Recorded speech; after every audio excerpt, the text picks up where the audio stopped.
We are back, video number 6 in the build series or refurbishing series of the BVM F-100 museum piece aircraft. This video is all about the wings. So last video we got our rear assembled, we got a bunch of our lines run forward, a bunch of our gluing done in there, and we are waiting for the glue to cure. So that brings us over to our wings. Now, got to be careful with the wings. The wings are very fragile, and the reason they're fragile is you have pylons on the bottom of the wings, and you've got this fin thing on the top of the wings. This one's removed or it's fallen off. This one is good. So that one needs to be re-glued. That was damaged before, but anyways, so lots to do on these wings. We've got to basically redo all of our surfaces. We have a new light to be installed here. So lots of little things to get done. We're going to do these wings one at a time. So I'm going to start off with my left wing just to make sure that we're doing everything properly. So we've got 4 leading edge servos to install. So we're going to do those left to right. So on the left wing, the outer leading edge is going to be servo 1, leading edge servo 1, then 2, then the right wing is going to be 3 and 4, just keeping with our left to right norm that we do here. So we're going to get a bit of space made, get our wing on the table or the workbench, and get going. As we got our left wing up on the table, so we have to be careful with these wings because we've got our, like I mentioned already, our pylons sticking off here. So I'm conceiving that when we get our Revit wing bags for this, they were a custom ordered set, and when we get our wing bags for this, I kind of think that we might be pulling these things off for transport. If we don't, one of the other options is to take a piece of foam like this, like high density foam. We'd want to go with something a little bit thicker that slips over top of this. The scale piece here, because those are going to be fairly fragile, but these do unscrew with 4 screws, so they are removable as well too. The wing pylons on the other side or the underside of the wing, we're going to plan on keeping those in place. So first thing I want to do is pull that top piece off, and if we need to do any gluing or anything, we'll get that started. But the reason to pull this off first is then we can lay the wing down on the top side of the wing, and it's going to be a little bit easier to work on this thing. So just a Phillips screw, 4 of them. All right, so we got our pieces off here. I am probably going to pull the rest of the flight metal off the base piece. I did pull the flight metal off of the raised piece on this side because it was quite wrecked. On this side, the base is so we'll see if we can save that. But we will end up obviously replacing this side here. And the way these things are set up is the outer surface is silver. The inner surface, probably because it's facing the pilot, is black. So yeah, and then this guy here, I mean, I've already peeled some of this stuff off, but I think we're pretty much going to get rid of all of the flight metal on here, and then we'll re-glue this piece. All right, so we've got our fin, or whatever this piece is called, fairing, temporary spot glued back together with some CA. So obviously that's not amazing. So we're going to run a bead of high sol just along the edge there. So a nice small little fillet of high sol just all along that edge. And when that cures and everything, we will redo our flight metal on this piece. And on this piece that was black, what we're going to do is we're going to, we'll flight metal that, and then we will paint it black. I think that's what happened previously. So we'll do the same thing, just paint it with flat black. All right, so our fillet of high sol is all done there. We've got our holes cleaned up, so that worked out beautiful. Happy with that. So it is time to move on to the rest of the wing. So now we are able to lay this wing down comfortably on the top side there and be able to work on everything. So this is good. Now I really haven't done any exploration on these wings, really haven't taken a good look at much of anything. So all I did was pull off these covers here just to take a look at what size servos we'll be using on on these areas. So that's all I've done so far. Just kind of examining this, how we're going to take this apart, and I think we are going to start with pulling this gear cover off along with the door. That all stays as one piece, so we'll try and keep that as is. All right, so getting the gear out is actually fairly simple on this plane. It's kind of a unique system. I didn't have any idea what it was. So I'll show you here. So basically there's this big aluminum piece, all the structure that's joined here to the main wing spar. So all the structure is aluminum, which is awesome. 3 632 bolts hold the actual landing gear, the retract unit, into the wing. And then there's this additional support piece over here, which sits in the aluminum. And so when this gear is extended, it's actually kind of a unique system. So when this gear is extended and you land, and the force is pushing this gear leg back, this aluminum actually supports the gear leg. So all of the actual trunnion and retract unit aren't taking all the force. So quite interesting. I've never seen this before, obviously the first time working on an F-100 like this. So very unique system, and quite simple to take out. There's one bolt holding the retract door to the leg, so that's all simple, and that comes out, so easy to service. But this takes us to having good access to everything. So we've got all of our servos exposed at this point. So one of the interesting things we're going to have to figure out here is our servo mounting. So these servos, I haven't pulled one out yet, but these are the mini JR servos. What are they here? 3301s. So obviously we're replacing all of the servos. The intention here is to put the 747s in that space. So the 747 bodies are very similar in size. We might have to open that up a little bit, but the mounting looks like it's going to be interesting. So we'll get it figured out, but it is going to be an interesting challenge to get that in there. And then the 8411 that's on the aileron, it looks like it's quite a tight fit in there, so hopefully our MKS just slips right in. But again, we'll see, and we'll modify to make things work. So what I'm going to do now is probably pull one of these leading edge servos out and just kind of get a handle on how we're getting this mounted as the first step. So first step here is undo 4 of these screws. We'll just see how things work out. All right, so just one observation here before I pull the servo out. So I have undone the 4 screws, took our clevis off of each of our leading edge slats here. So I think that just comes right out. Cool, that's nice.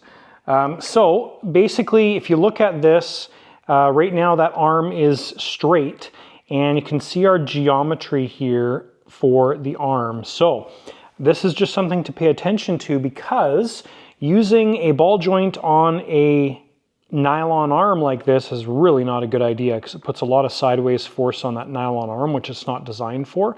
So this gives us options. The option number 1 is if we can fit the servo in here and the dimensions and everything are exactly the same, then we can switch this out for a carbon arm and use that ball joint. Or we switch this out for a clevis, and maybe our servo sits this way further and that clevis keeps everything in line. So just some dimension things to keep in mind here.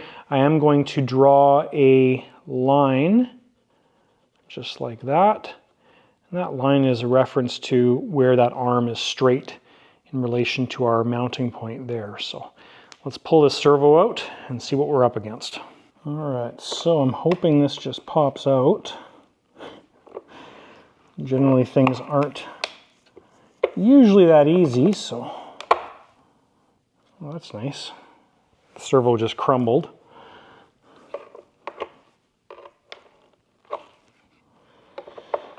All right. Wow.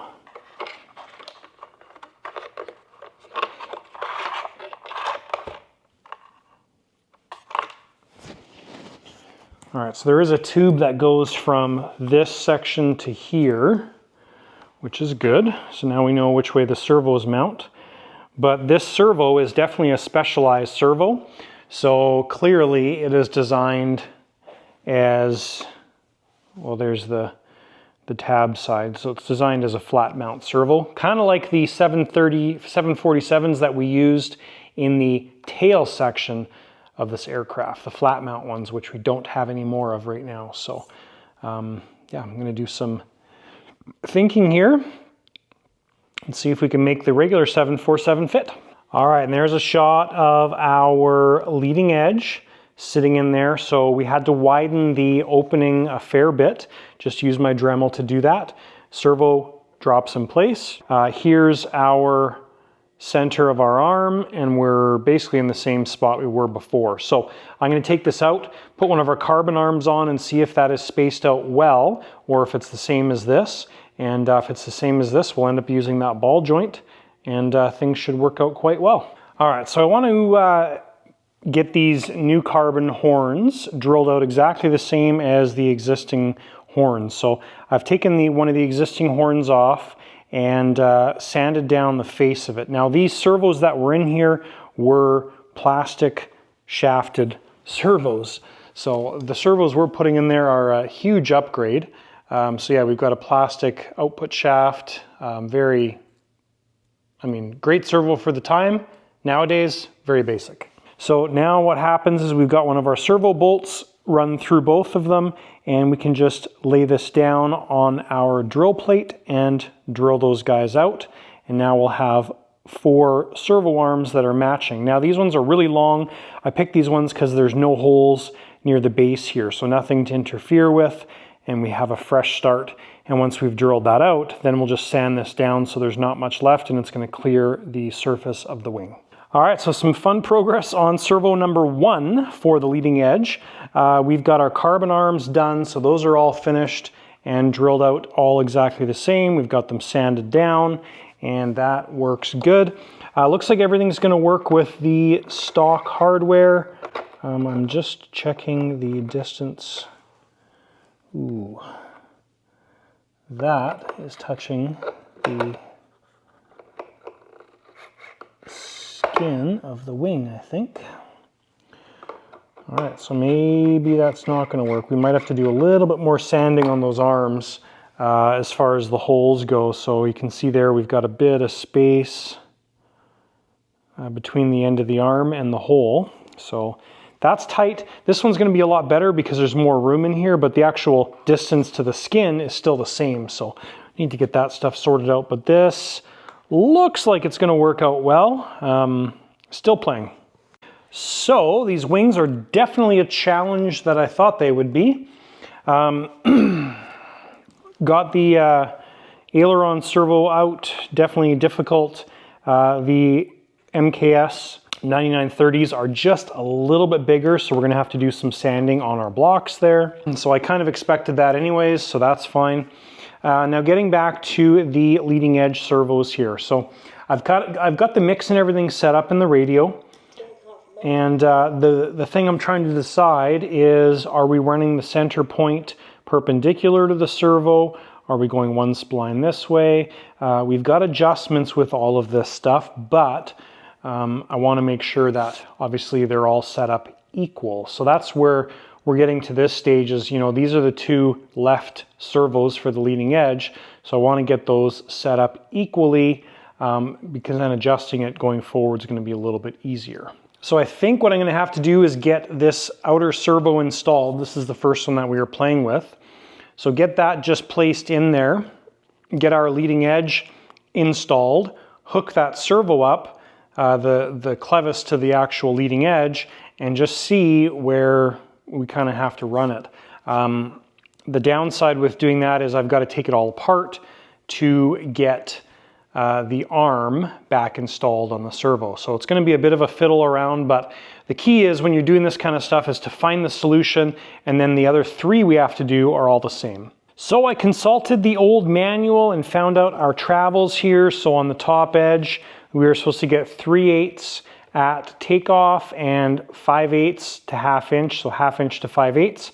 at full. So if we run our arm on the servo almost perpendicular, so almost at a 90, that is pretty much perfect. So the servo that's in the wing right now is right there, and this distance with the stock linkage and everything gets us exactly 3/8 on the slats. And then if we go to full, that position right there gets us exactly 5/8 on full. So the only one we have to really adjust is our off position, which is that position right there. So our limits right now are -50, 0, +50. So we're going to have to go a little bit further on the off condition or the closed condition, because you can see there we still have a bit of a gap. So, but that is good. So again, happy that we've got a path going forward on how to make this work. So, so now we can get all of our servos set up to essentially kind of match this guy right here. And we've got all of our servos set up now. So we got 1, 2, 3, 4, and if we operate them, there we go. 4 is backwards. Need to adjust that. So we'll go up here and reverse that guy. And now they should all move the correct direction. Perfect. Excellent. All right, guys, now in this video, we were supposed to do our giveaway for the UAT from the Rebel Hot build series.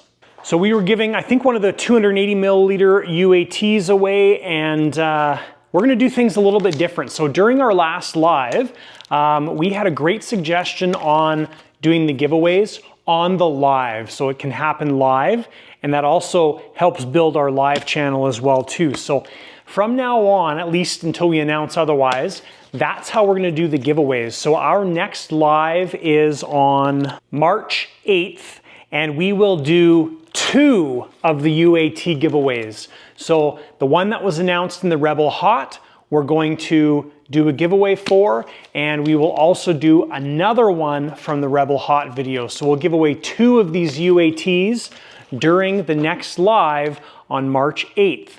Now that's our separate channel. That's the Lighter Side of RC After Dark. So you have to watch that video to know that you won, because I'm not gonna reach out to you or anything like that. So if you wanna win, you gotta watch that live video, live stream from the shop. So we'll do it right near the beginning of the live stream. So if people are looking for it, it's there, but that's the plan going forward. So check it out, March 8th, we're gonna do our draws for 2 of these UATs, which are awesome, and been very happy with them when I've used them so far, and we've got a bunch of these things to give away. So check it out, Lighter Side of RC After Dark. There's some links down below, and gotta go comment on the Rebel video if you wanna have a chance to win this. All right, now that we've got a plan figured out here with the wings, the next step is to get our light run to the, well, ultimately the root of the wing, but basically there's no access in this area to anything to do with this tip. So there is some structure right here, and I've put a little hole through the structure, and there's another set of structure right here. So I ended up opening up the tip for the light and kind of feeling around how we're gonna get through, and I think I've got the plan all figured out. So looks like you just need to work your way through everything that's going on there, but pretty straightforward. So this, the Unilights, what I'll do in this scenario is cut them off fairly close to the actual light itself. And reason for that is then we can reuse the rest of the cable. So I wanna save enough cable to go from where it plugs in on the wings to wherever our lighting controller is, because then that keeps things nice and simple. So we're gonna cut this light off, you know, roughly around here, and then we'll have to add our second resistor on there, along with an extension piece that goes all the way to the root of the wing. So with our lights figured out and that wire run to the root of the wing, we can now start putting this wing back together. So I'm gonna start off with our aileron just because, I don't know why. And then I'm going to get our leading edge set up here, but I'm probably going to fit that servo here first. So we did have to widen that opening a little bit on this guy. We have to do the exact same thing to that side as well too. So definitely interesting putting these wings back together. They are a challenge. All right guys, and it is time for another tip time. And this tip time is brought to you by trusty bent screwdriver. This tip time comes to you from my late friend, Kelly. This is where I learned this tip time from, and it's a good one. It's a little controversial for some people because they don't understand, but let's go over it. So on an aircraft like this, the old BVM stuff, I mean, none of these servos have fit in this wing. All the mounts need to be modified. It's just a lot. So when you're doing something like this, you know, we've sanded some of the mounts away. We're kind of just fitting these bigger, a little bit bigger servos in there. And you can go one step above and beyond and get a little bit of insurance. Now we've got 2 screws holding this side down, 1 screw holding that side down, which is all stock. But I just want to do one extra little step of insurance. And that little step of insurance is taking a little bit of high sol. So or just aero epoxy in general. We're using high sol 9462, and you just put it on the servo where you've got some access. So the front of the servo here, we've got really good access. That obviously is going to cure, and it's going to lock that servo in place. Just one more attachment point. But if you ever need to take, and this is where the tip comes in, if you ever need to take that high sol off, you just take a hot soldering iron and you can basically just melt the high sol away. It's a very cool trick. So that makes sure that that servo isn't going to move on this older style aircraft. So that's a good one. Thank you, Kelly, for that tip.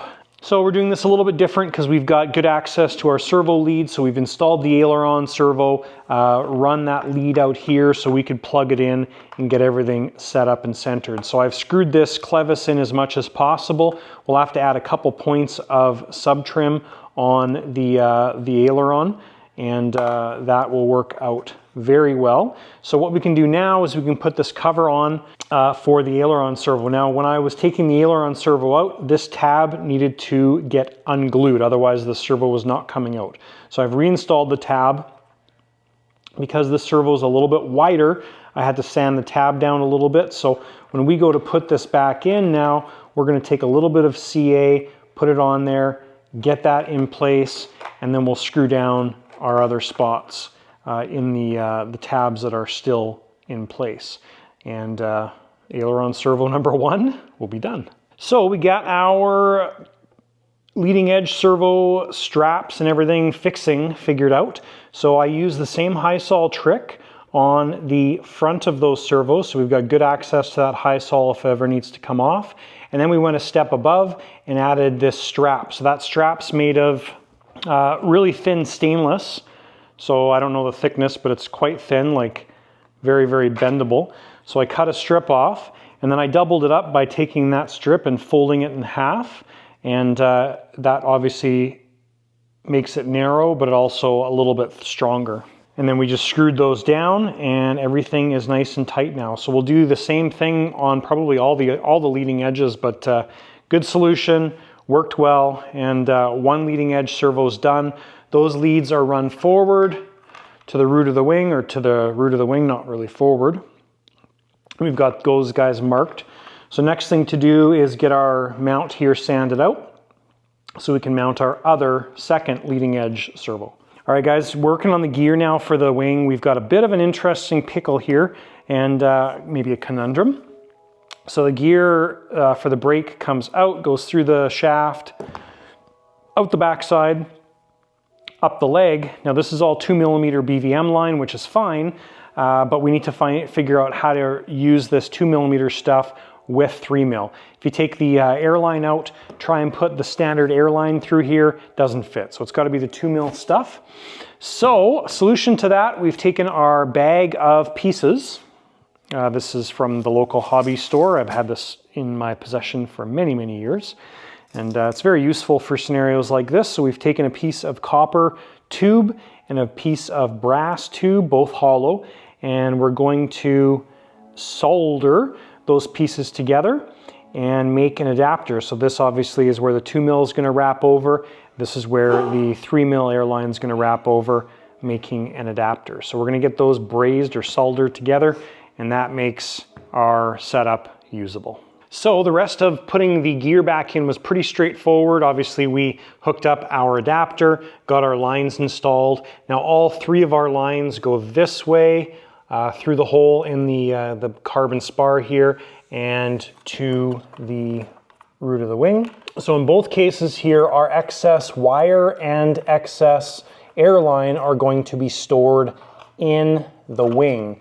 There's lots of room in the wing, so it works out very well. So we'll have a little bit sticking out of our fuselage, but the majority of this is going through the wing. So that should be a good system. The gear and everything looks like it's going to work just beautifully. So, all right, so I have a very strong suspicion that when this wing gets put in the wing bag or transported, this pylon probably is going to be coming off because this sticks up a ton. It sticks past the leading edge of the wing. So this should be coming off during transportation. So I took this off just to see how it's threaded in and everything. And this is a great design. So we actually have inserts in the wing, and you've got your screw set up here, and then you've got a little O-ring keeping the screw captured. So very well thought out. So that is a great setup, and very happy to see that. So that's awesome. We're also going to take the other pylons off and just inspect them and see how they're fastened on. And if they're fastened the same way, we'll just make sure they're tightened up and everything's good.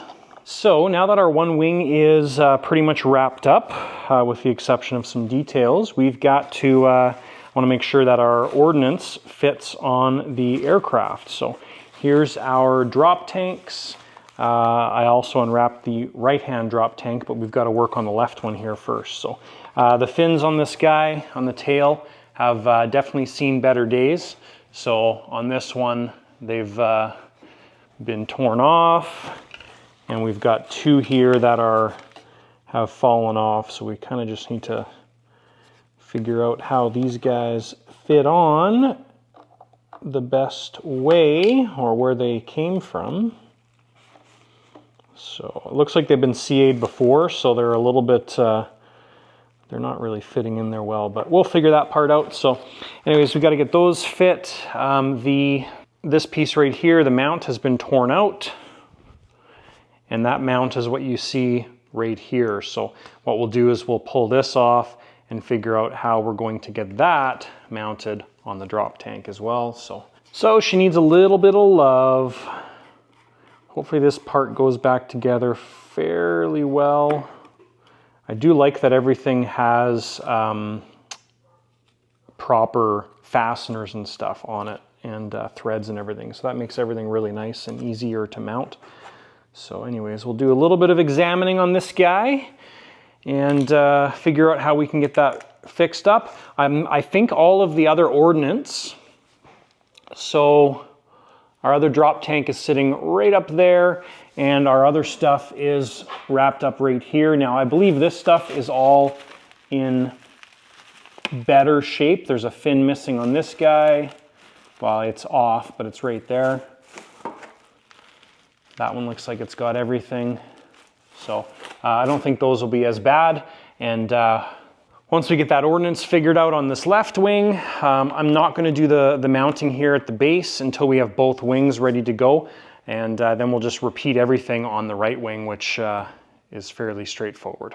All right, so there is the Ordnance mounted on the left wing. Now, I got the base fixed up here, but we haven't finished it 100%. I just wanted to get this mounted, make sure everything was good. So I'm gonna save all of the repairs till we get the other wing done. So to give you an example or an idea of what we're doing here, we've got to build a new fin for both of these sides. So this one, as well as the right-hand Ordnance piece here.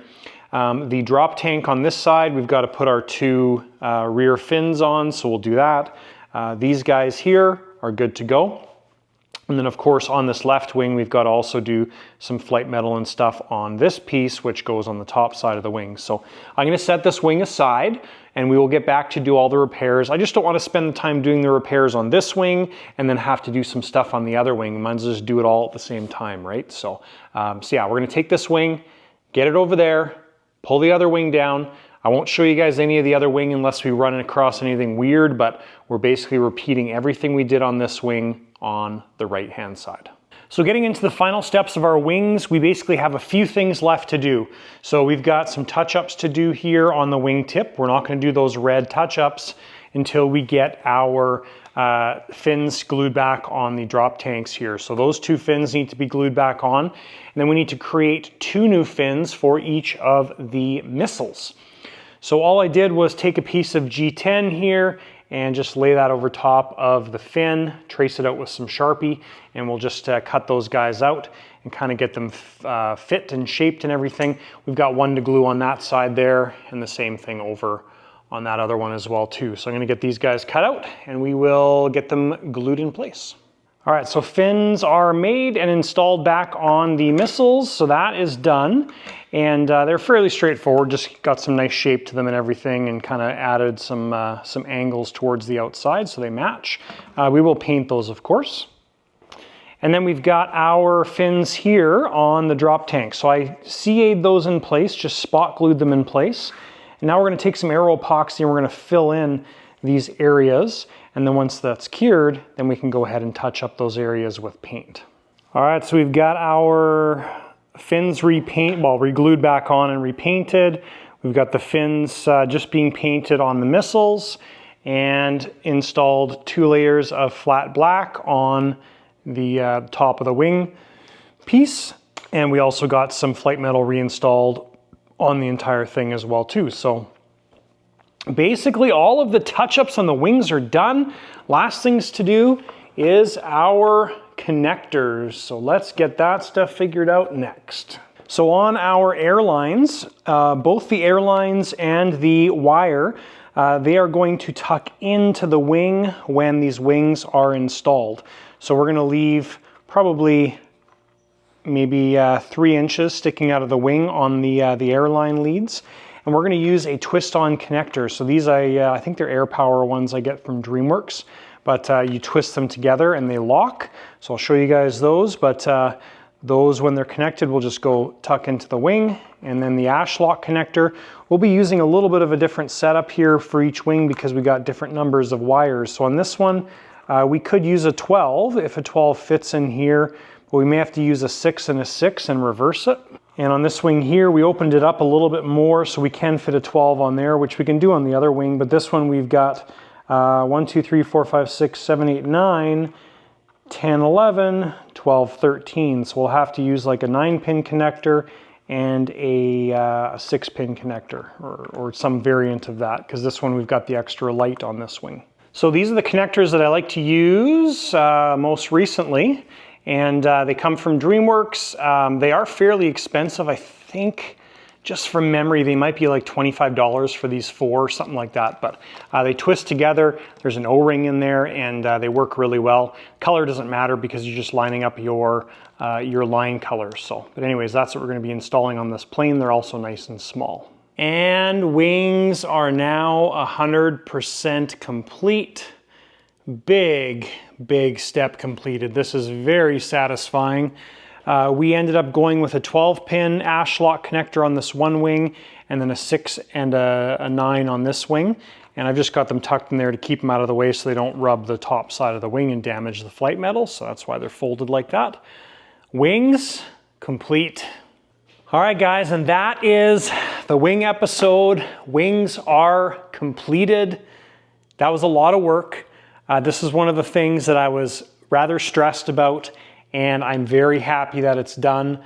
The only thing that's not done is screwing the little fairing pieces on the top of the wing back on, but I'm not worried about that. So big step accomplished in this video, very satisfying. I'm happy with the results. Everything looks good. Everything looks like it's going to work good. And one of the stressful things dealing with a wing like this or a plane like this, I've already talked about this, but you know, you get servos that are bigger and it's just a struggle to fit them in some of these really tight old wings that were designed around a specific servo of a specific size and mounting style. So huge accomplishment, I think.